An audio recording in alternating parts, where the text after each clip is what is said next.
ஆச்சி மசாலா. எந்த சமையலும் ருசி தேடும் ரகசியம். 20 ரூபாய். திரு அரவிந்த் சார், உங்களோட பார்வை என்ன? இப்போ ஒட்டுமொத்தமாக இப்போ ஆக்சிஸோடது நம்பும்படியாக இருக்குது. இப்போ நிறையா பேசுனா அவங்க ஏஜ் வைஸாக ஒரு டேட்டா கொடுக்குறாங்க, அதில் வந்து ரிலையபிலிட்டி இல்லை அப்படின்றாங்க. காஸ்ட் வைஸாக ஒரு டேட்டா கொடுக்குறாங்க, அதில் ரிலையபிலிட்டி இல்லைன்றாங்க. என்னோட கேள்வி, இப்போ இவங்க தான் இவ்வளோ இன்டெப்த்தாக டீட்டெயில் கொடுத்துருக்காங்க, வேறு யாருமே கொடுக்கல. இவங்க இவ்வளோ டீட்டெயில் கொடுத்ததுனால நம்ம இவ்வளோ கொஷின் எழுப்புறோமா, இல்லை டேட்டா கொடுக்காதனால அவங்கள நம்ம நம்புறோமா? எப்படி இதை புரிஞ்சுக்கிறது? இல்லைங்க, பொதுவாக ஆக்சிஸ் மை இந்தியாவுக்கு தான் கிரெடிபிலிட்டி அதிகம். மற்ற ஏஜென்சியோட அதுவும் ஒரு பக்கம் இருக்கு. 1000 சொல்லலாம், உண்மையான கிரெடிபிலிட்டி அவங்களுக்கு தான் அதிகம். பட் அதான் சொல்கிறேன், இதில் என்னன்னா நம்ம 2 முரண் தான் சொன்னோம். ஒன்று ஏஜ் வைஸான அந்த பிரேக்கப் கொடுத்துருக்காங்க, எந்த ஏஜில் எவ்வளோ பர்சன்டேஜ் எடுத்திருக்கான்னு கொடுக்குறாங்க, அதை மோரலஸ் மேட்ச் ஆகுது கொடுத்தால.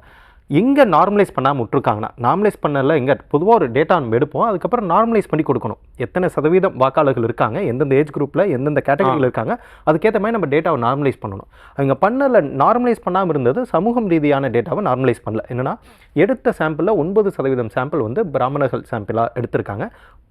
பாப்புலேஷன் அவ்வளோ பர்சன்டேஜ் கிடையாது. இல்லை, அதான் அங்கே தான் கேள்வி. அவங்க பாப்புலேஷன் பேசிஸில் எடுத்திருக்காங்களா, இல்லை அவங்க எடுத்ததில் எடுத்த சாம்பிளில் 9% சாம்பிள் வந்து பிராமணர்கள் அப்படி தான் கொடுப்பாங்க. எந்த டேட்டாவுமே அப்படி தான் கொடுக்க முடியும். எடுத்ததில் எவ்வளோ கொடுத்துருக்கோம், அதில் 9% எடுத்த 45,000 சாம்பிளில் 9% சாம்பிள் வந்து தப்புங்கிற. நான் என்னன்னா, அது 3% தான் நீங்கள் எடுத்துருக்கணும். நீங்கள் அது டேட்டா எடுத்ததுக்கப்புறம் 9% பிராமணர்களாக இருந்தால் நீங்கள் அதில் 6% கன்வெர்ட் பண்ணணும்.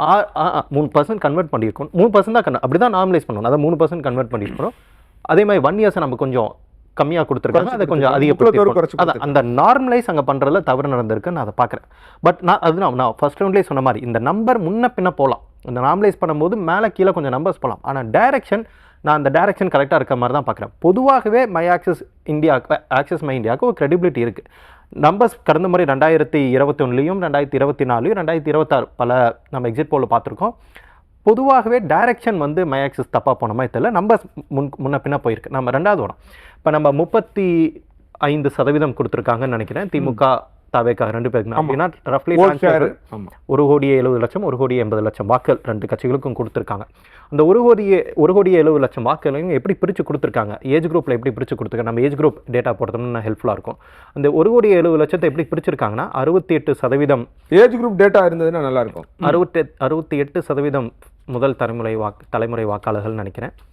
அடுத்தது 59 20 to 29 30 to 39 45.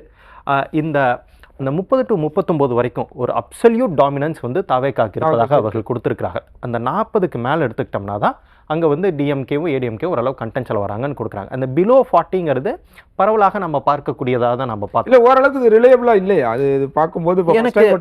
இல்லைங்க, எனக்கு இதான் அந்த பிலோ 40ல் தாவேகாவுக்கு அதிகப்படியான வாக்குகள் வருங்கிறது நம்ம வந்து அனைவரும் புரிந்து கொண்டதாக நம்ம பார்க்குறோம். ஆனால் அதில் நம்பர்ஸில் தான் நம்ம மறுபடியும் வரோம். இப்போ நம்பர்ஸில் 68%, 59%, 45%. நம்ம இந்த 50 வயதுக்கு கீழ் இருக்கக்கூடிய வாக்காளர்கள் தமிழகத்தில் 3,50,00,000. நான் சராசரியாக சொல்கிறேன், ஒரு 10 லட்சம் 3,50,00,000. அதில் 85% வாக்களித்திருக்கிறார்கள் நம்ம எடுத்துக்கொண்டோம்னா 85 தான் போலிங்னு நினைக்கிறேன். நம்ம அப்படியே அதை நார்மலைஸ் பண்ணோம்னா 3,5 கோடி மொத்தம் வாக்காளர்கள் 50 வயது வரை. அதில் 85% வாக்களித்தவர்களை நார்மலைஸ் பண்ணோம்னா 3 கோடி வாக்காளர்கள் இருப்பாங்க. அந்த 3 கோடி வாக்காளர்கள் தான் 18லேருந்து 50 வயதுக்கு இருக்கக்கூடிய வாக்காளர்கள். இந்த 3 கோடி வாக்காளர்களில் நீங்கள் அந்த 40 வயதுக்கு கீழே இருக்கிறவங்களை எடுத்துக்கிட்டோம்னா, அந்த டேட்டா நமக்கு எக்ஸாக்டாக எனக்கு தெரியல, நீங்கள் அது ஒரு 2.5 கோடியாக கூட நம்ம வச்சுக்கலாம், 2.25 கோடியாக கூட எடுத்துக்கலாம். அதில் பார்த்தீங்கன்னா அந்த 68, 59, 45, 32 இதெல்லாம் எடுத்துக்கிட்டோம்னா ஆன் அன் ஆவரேஜ் எபோவ் 50. அந்த 68, 59, 45 எடுத்துட்டோம்னா எபோவ் 50, ஆல்மோஸ்ட் 55% வந்து அந்த 3 ஏஜ் குரூப்பில் மட்டும் விஜய்க்கு வருவதா அவர் சொல்லியிருக்காரு. அதை ப்ரிமேஸாக வச்சு தான் விஜய்க்கு இந்த 35% வாக்குகள்னு கொடுக்குறாரு. அதை தான் அவர் கொடுக்குறாரு. எனக்கு இதில் 2 டிஃபர் தான் நான் வரேன். மறுபடியும் நான் போகிறேன்னா ரூரல், இந்த பிரேக்கப்பை நான் அப்படியே ரூரலில் எடுக்கிறேன். இப்போது நீங்கள் அர்பனில் நீங்கள் 68% 18 to 19, 59% 20 to 29 அந்த கிரேஜ் குரூப் அர்பனில் இருக்கக்கூடிய அதே வாக்குகள் அப்படியே ரூரலி அதே மாதிரி டிரான்ஸ்லேட் ஆகுமா? எனக்கு இந்த ஏஜ் குரூப் டாமினன்ஸ், அர்பனில் இருக்கக்கூடிய டாமினன்ஸ் அப்படியே ரூரலில் இருப்பது கடினம். அதே போல் ரூரலில் அவங்க இவங்களோட டேட்டாவை அப்படி தானே கன்வே ஆகுது. இப்போ நகரங்களில் அதிகமாகவும் ரூரலில் கம்மியாகவும் இருக்காங்க. ஏன்னா நம்ம ஒரு தொகுதிக்கு 200 சாம்பிள் எடுத்திருக்காங்கிற நம்ம சொல்கிறோம், 190 சாம்பிள்னு சொல்கிறோம். ஆனால் ஒரு தொகுதியில் ஒரு பூத் கூட அவர் எடுத்து முடிக்கலிங்கிறதும் நமக்கு பார்க்க முடியாது. மொத்தம் 75,000 பூத்தில் வெறும் 45,000 பூத் சாம்பிள் தான் அவர் எடுத்துக்கார். 45,000 சாம்பிள்னா 45,000 பூத்து தான் எடுத்துக்க முடியும். 50% தான். அப்படின்னா ஒரு தொகுதிக்கு குறைந்தபட்சம் 300 பூத் இருக்கும். 300 பூத்துக்கு குறைவாக இருக்கிறதுக்கு வாய்ப்பில்லை. அப்போ ஒரு தொகுதியில் ஒரு பூத்தில் தான் அவர் எடுத்திருக்காருன்னு கூட நம்ம பார்க்க முடியுது. ஸோ அந்த இடத்துல தான் வந்து எனக்கு எங்கேயோ வந்து இந்த ஏன்னா ஒரு பூத் அர்பனாக இருக்கலாம், பக்கத்தில் இருக்கக்கூடிய அதே தொகுதியில் ஒரு பூத் ரூரலாக கூட இருக்கும். அங்கே வந்து இந்த நம்பர்ஸ் கொஞ்சம் மாறும். நான் சொன்னேன் எதுவுமே வந்து ஃபாஸ்ட் அண்ட் ரூல் கிடையாது, எல்லாமே 100% அக்யூரேட்னு சொல்ல முடியாது. எக்ஸிட் போல் நமக்கு கூட ட்ரெண்ட் என்ன டைரக்ஷன் என்னன்னு தான் நம்ம பார்க்க முடியும். அதில் இது பார்க்கணும். ரெண்டாவது, அதிமுக வாக்குகளை ஏன் விஜய் அதிகமாக பிரிக்கக்கூடும் அப்படிங்கிறக்கான என்னோட ரீசனிங் நான் இல்லை அது பேசுறதுக்கு முன்னால் இப்போ தாவேக்கால இவ்வளோ கொஸ்டின் இருக்குது அப்படின்னா இப்போ திமுகவில் பாருங்கள் அது சரியாக இருக்குன்னு நம்புறீங்களா? இப்போ நகரங்கள்லையும் கிராமங்களையும் ரெண்டுலேயுமே வந்து 35 விழுக்காடு ஓட் போலா இருக்குது அப்படின்றதா இவங்களோட சர்வே.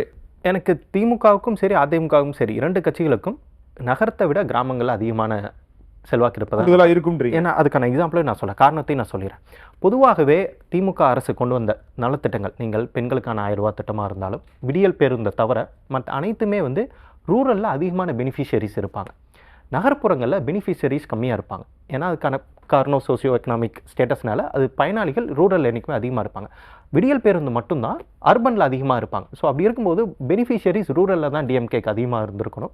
அந்த பெனிஃபிஷியரிஸ் கரெக்டாக இருந்தாங்க. நம்ம பார்லிமெண்ட் எலெக்ஷனில் சிஎஸ்பியோட டேட்டா நம்ம அதை பார்த்தோம். ரூரலில் வந்து டிஎம்கேக்கு டாமினன்ட் அதிகமாக இருந்த மாதிரி. ஸோ அப்படி பார்க்கும்போது கிராமங்களில் திமுக வாக்கு சதவீதம் இன்னமும் கொஞ்சம் அதிகமாக இருந்திருக்கலாம் அப்படிதாங்கிறது என்னோட கருத்து. இருந்திருக்கக்கூடும் என்பது என்னோட கருத்து. அதிமுக 25, 29, 21ங்கிறது அதிமுக இதோட இன்னும் கொஞ்சம் அதிகமாக வருவாங்க. பட் அதிமுக இவ்வளோ போராக பெர்ஃபார்ம் பண்ணுறது நான் ஆச்சரியப்படுவதாக இல்லை. நான் மேற்கு மண்டலத்தில் நான் பார்த்ததில் மேற்கு மண்டலம் தான் அதிமுகவோட கோட்டையாக நம்ம பார்க்கக்கூடிய இடத்துல அந்த இடத்துல இந்த முறை மிகவும் சர்ப்ரைசிங்கான ரிசல்ட்ஸ் வரப்போகுது. காரணம் அதிமுகவோட டில்லி டேலி பண்ணது. எலெக்ஷனுக்கு 2 வாரத்துக்கு முன்னாடி வரைக்கும் தாவேகாவுடன் பேச்சுவார்த்தை நடத்துவதும் ஒரு மிகப்பெரிய கூட்டணி நாங்கள் கூட்டணி உருவாக்குவோம் நீங்கள் ஒரு பிம்பத்தை உருவாக்கிட்டே இருந்தீங்கன்னா இல்லைங்க, மக்களுக்கே உங்கள் தலைமை மேலே சந்தேகம் வர ஆரம்பிக்கும்.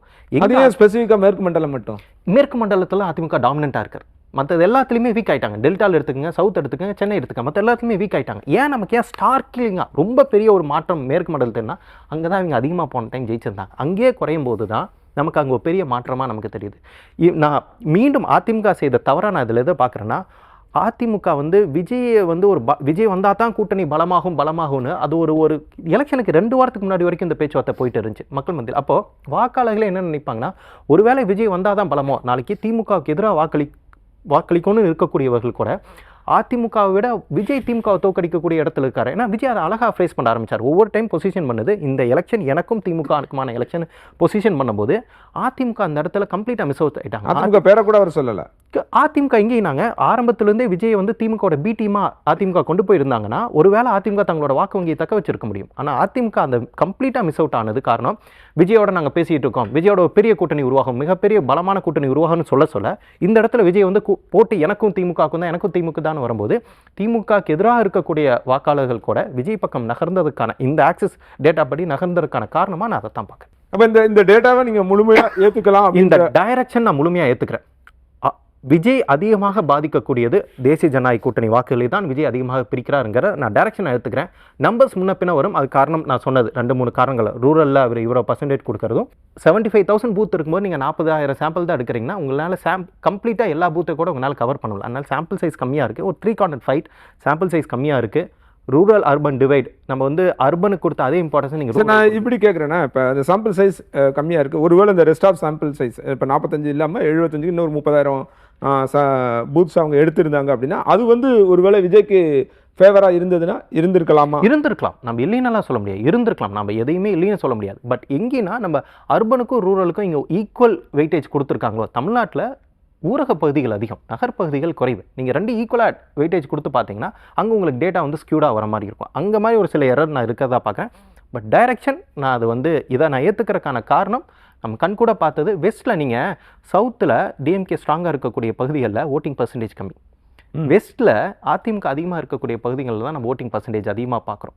நம்ம அந்த ஒரு ஆன்டி இன்கமன்சி வந்து இந்த வெஸ்ட்டில் மேற்கு மண்டலத்தில் அதிகமான வாக்கு வங்கி வந்துருச்சு. ஆன்டி இன்கமன்சி வாக்குகள்னா திமுக அதிகமாக வெற்றி பெற்ற இடங்கள் சவுத்.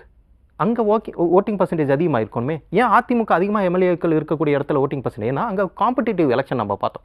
திமுகவும் அதிமுகவும் 2 பேரும் சரிசம பலத்துடன் இந்த டைம் போட்டி போட்டதை நம்ம பார்த்தோம். ப்ளஸ் ஒரு நியூ ஃபேக்டர், இந்த 3 பார்த்து ஒரு காம்படிட்டிவ் எலெக்ஷனால தான் அந்த மேற்கு மண்டலத்தில் மட்டும் அதிகப்படியான வாக்கு சதவீதம் நம்ம இருக்க முதல் 10 தொகுதியில் பார்த்தீங்கன்னா 6-7 தொகுதிகள் மேற்கு மண்டலத்திலிருந்து மட்டும்தான் இருக்கும். அது காரணம் ஒரு காம்படிட்டிவ் எலெக்ஷனரிங் நம்ம அங்கே பார்த்தோம். ஒன்று. இரண்டாவது, மேற்கு மண்டலத்தில் இந்த தேர்தல் முடிவுகள் வரும்போது மேற்கு மண்டலத்தில் அதிமுக மிகப்பெரிய ஒரு பின்னடைவை சந்திக்கும். திமுக ஆட்சியை தக்க வைக்க வேண்டும் என்றால் நம்மலாம் கேடிசிசி நம்ம எல்லாமே புரிஞ்சுக்கணும். கேடிசிசியில் டிஎம்கே வீக்காக இருக்கும், சொல்லி மட்டும் முடிச்சேன். கேடிசிசி கூட டிஎம்கே வீக்காக இருக்கும். திமுக டெல்டாவில் அவர்களுடைய வெற்றி, அவங்களோட பெர்ஃபார்மன்ஸை ரீட்டைன் பண்ணாங்கன்னா, வாக்கு சதவீதத்தை ரீட்டைன் பண்ணாங்கன்னா கவர்மெண்ட்டாக இவங்க ஒரு 140-145 ரீட்டைன் பண்ண முடியும்.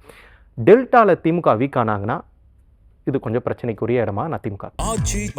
எந்த சமையலும் ருசி தேடும் ரகசியம் 20 ரூபாய்.